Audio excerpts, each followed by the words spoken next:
नमस्ते, सलाम, बोंजूर। आज की क्लास शुरू करने से पहले मैं आपको आइए अपने नए प्रेसिडेंट की तस्वीर दिखा दूं। ये हमारा आज का प्रेसिडेंट है जो फ्रांस में बना है। इसका नाम है इमानुएल मैक्रों। तो वोट हुई थी जिससे इसके काफ़ी अच्छे स्कोर आए हैं। तो ये हमारा नया प्रेसिडेंट है आज से। मुझे यूट्यूब पे कुछ सवाल पूछे गए थे, तो उनमें से एक सवाल है जो मैंने आज शुज़र किया है, जिसके बारे में मैं आपको बताऊंगी। तो एक व्यूअर ने मुझसे पूछा है, सारा मैसेज उन्होंने फ्रेंच में लिखा है, मुझे देख के बहुत खुशी हुई। C'est très très bien. Bonjour madame, j'ai vu votre vidéo qu'elle est téléchargée sur votre compte. मैंने आपकी वीडियो देखी है जो आपने अपने YouTube चैनल के ऊपर डाली है. Je comprends presque ce que vous nous avez dit, madame. A c'est pour des villes.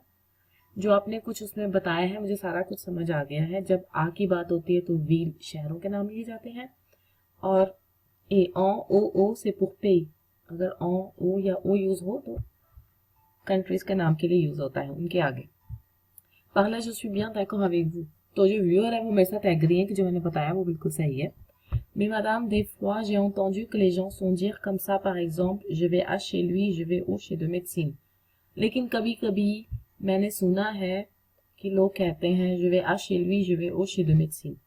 पहले मैं आपको बता दूं कि je vais chez lui होगा, कभी भी कोई फ्रेंच जिसको अच्छी आती है कभी वो ये बोल ही नहीं सकता je vais à chez lui, क्योंकि ये फ्रेंच बनती नहीं है। je vais chez lui oui, je vais chez moi, je vais chez toi, तुम्हारे घर जा रहा हूँ, अपने घर जा रहा हूँ, c'est bien। जब chez लग गया तो उसके साथ आ नहीं लगेगा। उसके बाद je vais au chez de médecine, ये भी रॉन्ग है, क्योंकि je vais chez le médecin या je vais au médecin, लेकिन ओ के साथ chez ये दोनों नहीं लगेंगे। उसके बाद वो व्यूअर लिख रहे हैं, पागला मैडम je suis perdu, मैं समझ सकती हूँ कि आपको थोड़ी सी कंफ्यूजन है। Et comme vous avez dit que A, O, ça c'est pour lui le pays, mais chez lui au cinéma c'est quoi ça madame? Merci, bonne journée। bonne journée à vous aussi। जो मैंने आपको example दिए थे आ के, ओ के, वो एक छोटा सा एग्जांपल था। जैसे कि हम बोलते हैं अपनी लैंग्वेज में, कैसे बताऊं मैं आपको, मैं जहाँ रहा, मैंने जहाँ खाया, फॉर एग्जाम्पल जहाँ रहा जहाँ खाया। अब जहाँ के साथ रहा भी लग सकता है, जहाँ खाया भी लग सकता है। वैसे ही शे वर्ड है।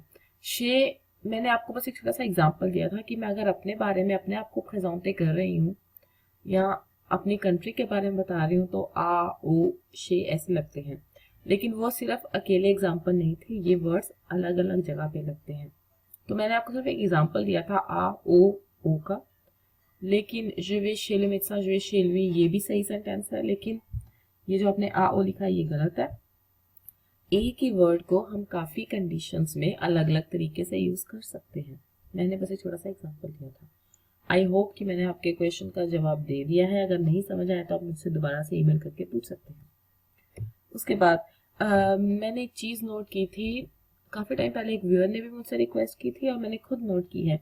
जब आप किसी सुपरमार्केट में जाते हैं या आप कहीं भी सामान लेने जाते हैं या कुछ भी लेने जाते हैं, तो ज़्यादातर आपसे पूछा जाता है कि आपके पास क्या फिडेलिटी है, मतलब हमारा कस्टमर कार्ड है। तो आप बोलते हैं कि नहीं है, मैं कार्ड भूल आया घर पे। तो सामने वाला बोलता है कोई बात नहीं, हम अपने कंप्यूटर सिस्टम में आपका नाम ढूंढ लेंगे ताकि आपके पॉइंट आपको मिल जाए। तो वो आपसे पूछते हैं आपका नाम क्या है, के लिए वो थुन्नू। तो उस टाइम आपको अपना फैमिली नेम बताना होता है। जो आपका फैमिली नेम होता है, आप उनको जब बताते हैं, उनको हमारे फैमिली नेम की आदत नहीं है इंडियन पाकिस्तानियों की। जो हमारी कंट्री के जो फैमिली नेम्स हैं उनकी आदत नहीं है। तो वो पूछते हैं कि स्पेलिंग बताओ हमें, कि आपका नो आप कैसे लिखते हो। तो बोलते हैं vous pouvez appeler s'il vous plaît, या वो बोलते हैं ça s'écrit comment। तो उस टाइम आपको अपना नाम के स्पेलिंग बताने पड़ते हैं उनको।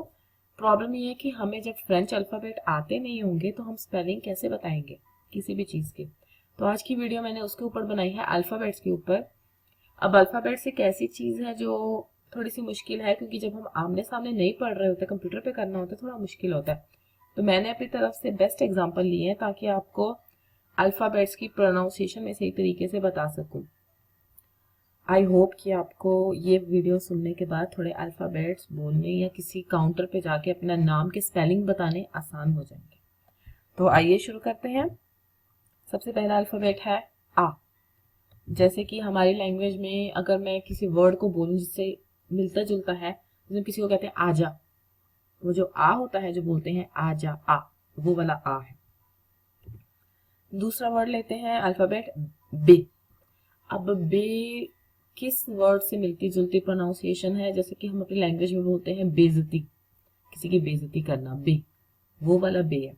उसके बाद तीसरा एग्जांपल लेते हैं से। अब से का कौन सा एग्जांपल हमारी लैंग्वेज से मिलता जुलता होगा, जैसे कि हम बोलते हैं उस दुकान पे सेल लगी हुई है, वहां पे सामान आधा% डिस्काउंट मिल रहा है, सेल लगी हुई है, सेल, वो वाला से आपको लेना है, से। उसके बाद अगला है दे।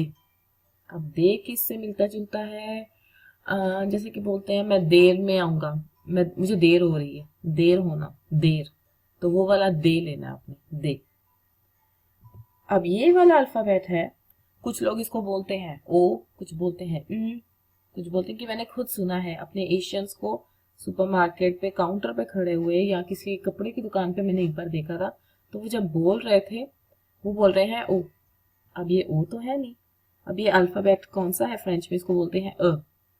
कैसे याद रखा जाए, मैंने एक छोटा सा एग्जांपल लिया है, ये देखें, ये हर किसी को पता है कौन सा फ्रूट है, ये है अनार। तो जब अनार बोलते हैं, नार बोलने से पहले अ सुनाई देता है, अनार, अ, तो ये वो वाला अ है। रिपीट करेंगे आप अपने माइंड में तो आपको याद हो जाएगा अ। जैसे अनार का अ होता है, ये है अ। तो ये हुए आ, बे, से, दे, अ, ध्यान रखिएगा। उसके बाद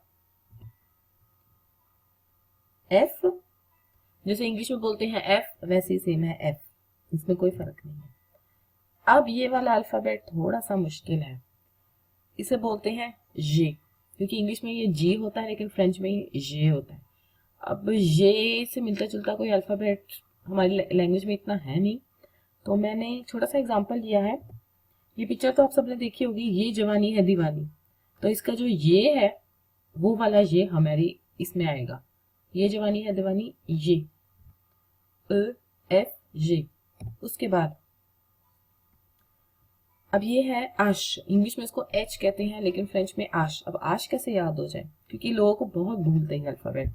तो एक और बॉलीवुड पिक्चर मैंने ली है जिससे मिलता जुलता है आशाएं। आशाएं पिक्चर आपने देखी होगी, आश, आश, इसकी शुरुआत ले, आश, आश।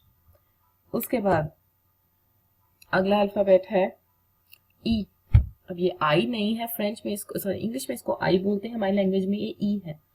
अब ई कैसे याद रहे कि ई है, हमारी लैंग्वेज में एक वर्ड है इंतजार, किसी का इंतजार करना, ई, शुरुआत वाला इंतजार, ई। उसके बाद है जी, जी, ये मेरे लिए बहुत मुश्किल रहा, मुझे कोई ऐसा अक्षर नहीं मिला, कोई वर्ड नहीं मिला जिसका इससे मिलता जुलता हो, तो इसका कोई एग्जाम्पल मेरे पास है नहीं। अगर आपके पास हुआ तो यूट्यूब में कमेंट्स में जरूर लिखिएगा।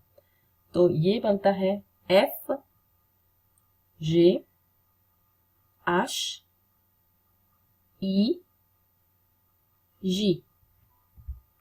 उसके बाद कंटिन्यू करें, ये है अल्फाबेट का। इंग्लिश में इसको के कहते हैं लेकिन फ्रेंच में का। अब का कहाँ से याद रहेगा, क्योंकि ज्यादातर लोग के करते रहते हैं। कैफ से का एग्जांपल आप ले लें, या हमारी लैंग्वेज में वर्ड है काला, काला रंग, काली चीज, काला, तो उसका जो पहले दो है का, वो लेना आपने।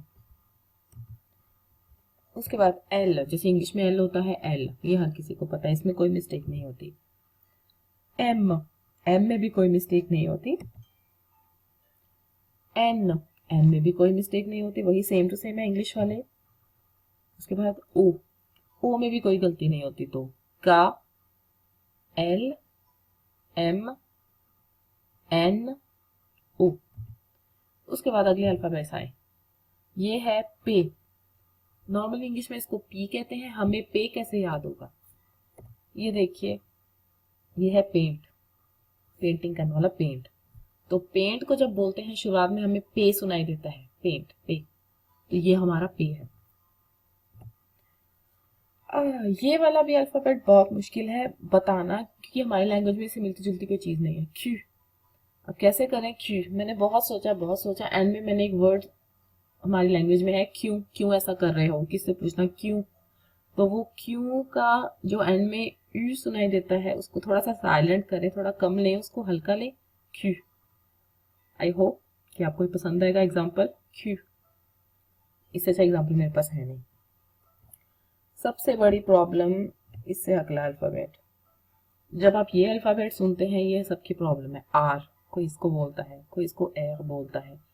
ये सुन के पता चल जाता है कि आपकी फ्रेंच, आपको जो मेन फ्रेंच होती है वो बोलनी आती है नहीं आती।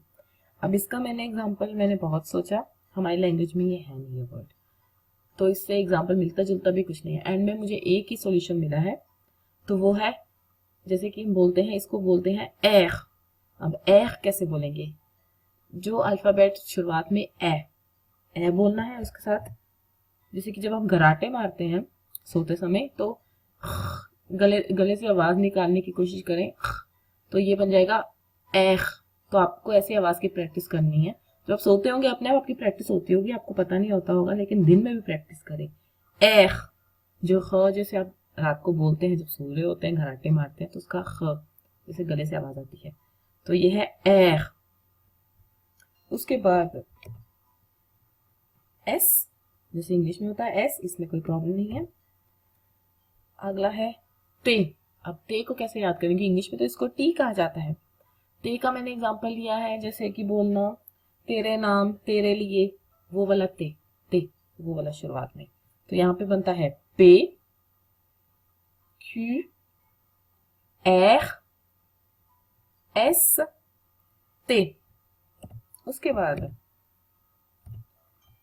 You, sorry you. यू का एग्जांपल मुझे कोई नहीं मिला, मैंने बहुत ढूंढा है, हमारे पास हमारी लैंग्वेज में नहीं है। ऊ नहीं है, ये ओ नहीं है, ये अ नहीं है, ये यू है। तो आई एम सॉरी, अगर आपके पास एग्जांपल है तो मुझे जरूर बताइएगा। उसके बाद अगला अल्फाबेट है वे। वे को कैसे याद करें? जैसे कि हम अपनी लैंग्वेज में बोलते हैं वेले, जिसके पास कोई काम नहीं होता, वेला होता है वो, वेला। वे, तो वो वाली शुरुआत का जो आपको सुनाई देता है वे, वो ये वे है। उसके बाद डब्ल्यू, डब्ल्यू क्योंकि दो बार आपको वी दिखाई दे रहा है जो बना हुआ है, तो ये है डब्ल्यू, डब्ल्यू। ये एक वाला वे, ये दो बार वे, डब्ल्यू। उसके बाद इसका भी कोई एग्जांपल नहीं है। इक्स, इक्स एक एग्जांपल है, जैसे कि हम इंग्लिश में बोलते हैं, फ्रेंच में बोलते हैं, इंग्लिश में बोलते हैं सिक्स, तो एस को हटा दो, इक्स, सिक्स का एक्स एस हटा के इक्स बन गया। उसके बाद इग्रैक, ये मुझे कहीं से एग्जांपल नहीं मिला, हमारी लैंग्वेज में भी नहीं है, तो ये आपको याद करना पड़ेगा। इतने सारे अल्फाबेट्स हैं, एक तो याद कर ही लें। इग्रैक, इग्रैक, इग्रैक, इग्रैक। और हमारा आखिरी स्टार जेड, ये हमारा आज का आखिरी अल्फाबेट था, जेड। तो आई होप कि इस वीडियो के थ्रू आपको अल्फाबेट समझ आ गए होंगे। मैं एक बार फिर से रिपीट करती हूँ सारे अल्फाबेट्स, और ध्यान से सुनिएगा और मेरे साथ बोलने की कोशिश करिएगा अपने दिमाग में।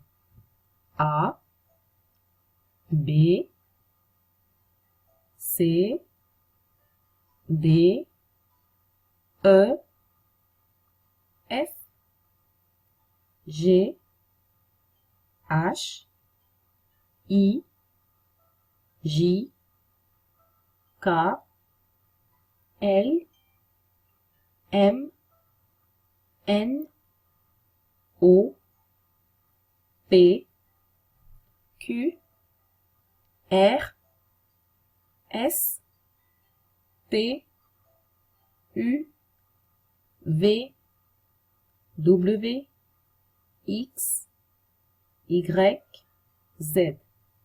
मेरी ये वीडियो सुनने का बहुत बहुत शुक्रिया।